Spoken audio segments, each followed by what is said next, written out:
आज आपण येथे बेरीजची 4 गणितं करणार आहोत आणि ही चारही गणितं मी कशी सोडवायची ते तुम्हाला सांगणार आहे।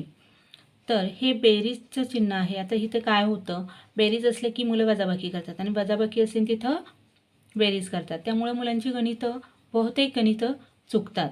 आता मुलं म्हणतात आम्ही बरोबर केले टीचर, हो बरोबर केले, पण तुम्ही तिथं चिन्ह पाहिलं का कोणतं आहे? ते जर तुम्ही पाहिलं असतं तर तुमचं गणित कधीच चुकलं नसतं। आपल्याला नेहमी लक्षात ठेवायचं आहे की आपल्याला किती अंकी संख्या दिली आहे, आपलं चिन्ह कोणतं आहे, आपल्याला उत्तर नेहमी उजव्याच बाजूने लिहायचं आहे, जेणेकरून आपलं गणित कधीही चुकणार नाही, अचूक गणित आपण लिहू। त्यामुळे आपल्याला काय करायचं आहे, तर या 2-3 गोष्टी आपण लक्षात पक्क्या ठेवल्या की आपलं गणित बरोबर हे येणारच। आता तुम्ही पुढच्या वर्गामध्ये जाल, त्याच्या पुढच्या वर्गामध्ये जाल, तेव्हा या गोष्टी तुम्हाला कोणी न सांगता तुमच्या डोक्यामध्ये बसतील। पण आता सुरुवातीला ह्या सगळ्या गोष्टी तुम्हाला सांगणं आणि तुमच्या डोक्यामध्ये तुम्ही ठेवणं खूप महत्त्वाचं आहे। तर चला सुरू करूया। आता आपल्याला येथे एकक स्थानी कोणत्या संख्या दिल्या आहेत, तर 2 अधिक 1। एकक स्थानी कोणत्या संख्या दिल्या आहेत, 3 अधिक 2। तर आपल्याला येथे काय करायचं आहे, आपल्याला एकक स्थानी ज्या संख्या दिल्या आहेत त्या अगोदर करून घ्यायच्या आहेत आणि त्यानंतर आपण दशक स्थानी ज्या संख्या दिल्या आहेत त्या करणार आहोत। एकक स्थानी ज्या संख्या दिल्या आहेत त्या आहेत 2, त्यामुळे आपण येथे 2 रेषा मारून घेणार आहोत। त्यानंतर त्याच्या खाली जी संख्या आहे ती आहे 1, त्यामुळे आपण येथे 1 रेषा मारणार आहोत। आता आपल्याला काय करायचं आहे, तर ह्या सगळ्या रेषा मोजायच्या आहेत आणि या सगळ्या रेषा मोजून जितक्या आल्या आहेत ते आपलं काय असणार आहे, उत्तर। तर सुरू करूया। 1 2 3, आपलं उत्तर किती आलं आहे, 3, त्यामुळे आपण इथं किती लिहितो आहे, 3। त्यानंतर एक दशक स्थानी ज्या संख्या दिल्या आहेत त्या आहेत 3 अधिक 2, तर आपल्याला अगोदर काय करायचं आहे, 3 रेषा मारून घ्यायच्या आहेत।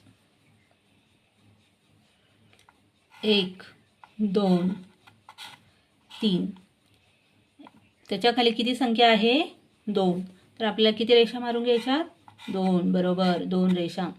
आता ह्या किती रेषा झाल्या आहेत, मोजूया। 1 2 3 4 5, आलं लक्षात, ह्या किती रेषा आहेत, 5, त्यामुळे आपलं उत्तर काय आहे, 5, बरोबर। आता त्यानंतर आपल्याला त्याच्या पुढचं आपलं दुसरं गणित जे आहे ते किती आहे, 54 अधिक 22। मग आपल्याला येथे एकक स्थानी कोणत्या संख्या दिल्या, दशक स्थानी कोणत्या संख्या दिल्या हे आपल्याला कळलं पाहिजे। मग एकक स्थानी ज्या संख्या दिल्या आहेत त्या आहेत 4 अधिक 2, दशक स्थानी ज्या संख्या दिल्या आहेत त्या आहेत 5 अधिक 2। तर सुरू करूया।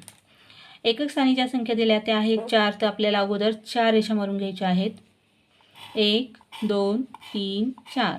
त्यानंतर आपल्याला कोणती संख्या दिली आहे, 2, बरोबर 2 संख्या, तर आपण इथे 2 रेषा मारतोय।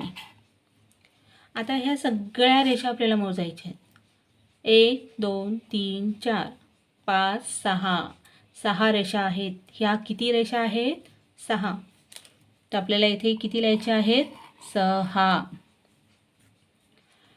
त्यानंतर दशक स्थानी ज्या संख्या दिल्या आहेत त्या आता आपण लिहिणार आहोत। येथे आपल्याला किती रेषा मारायच्या आहेत, 5, 1 2 3 4 5, त्याखाली किती संख्या आहे, 2 1 2।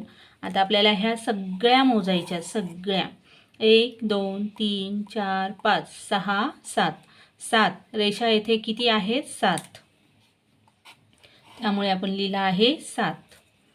त्यानंतरचं आपले तिसरं गणित आहे ते आहे 63 अधिक 45। एकक स्थानी ज्या संख्या आहेत त्या आहेत 3 अधिक 5, दशक स्थानी ज्या संख्या आहेत त्या आहेत 6 अधिक 4। तर आपल्याला अगोदर कोणत्या स्थानीचं गणित करायचं आहे, तर आपल्याला करायचं आहे एकक स्थान।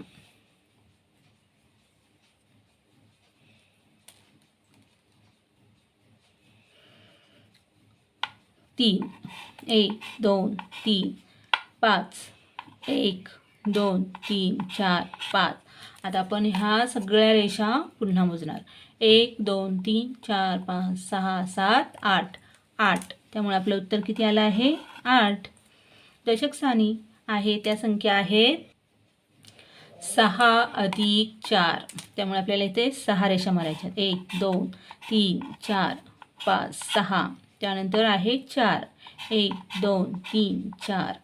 ह्या सगळ्या आपल्याला मोजायच्या, सगळ्या मोजायच्या. 1 2 3 4 5 6 7 8 9 10. आता येथे किती अंकी संख्या आली आहे? 2. मग काय करायचं आहे आपल्याला?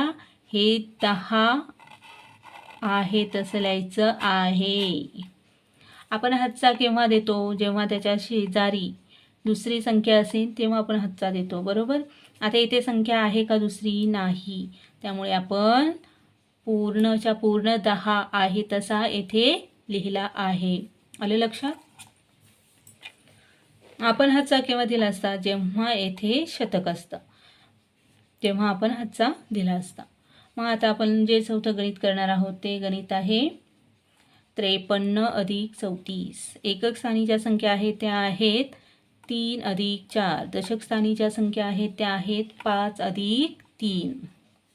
तर एकक स्थानी असणारी संख्या अगोदर आपण लिहिणार आहोत आणि नंतर मग दशक स्थानी. तर सुरू करूया. 3 1 2 3. त्यानंतर किती आहे? 4. 1 2 3 4. मोजूया. 1 2 3 4 5 6 7. आणि त्यानंतर आहेत 5 अधिक 3. त्यामुळे आपण किती? 5 रेषा मारून घेणार आहोत. 1 2 3 4 5. आणि त्यानंतर किती संख्या आहे? 3. 1 2 3. सगळ्या आपण मोजून घेऊ.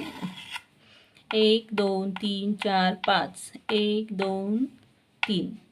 मग पुन्हा मोजूया. 1 2 3 4 5 6 7 8. तर आपलं उत्तर किती आलं आहे? 8. अशा पद्धतीने तुम्ही गणितं जर सोडवलीत, घरी सराव केलात तर तुमचं गणित हे अचूकच येणार आहे.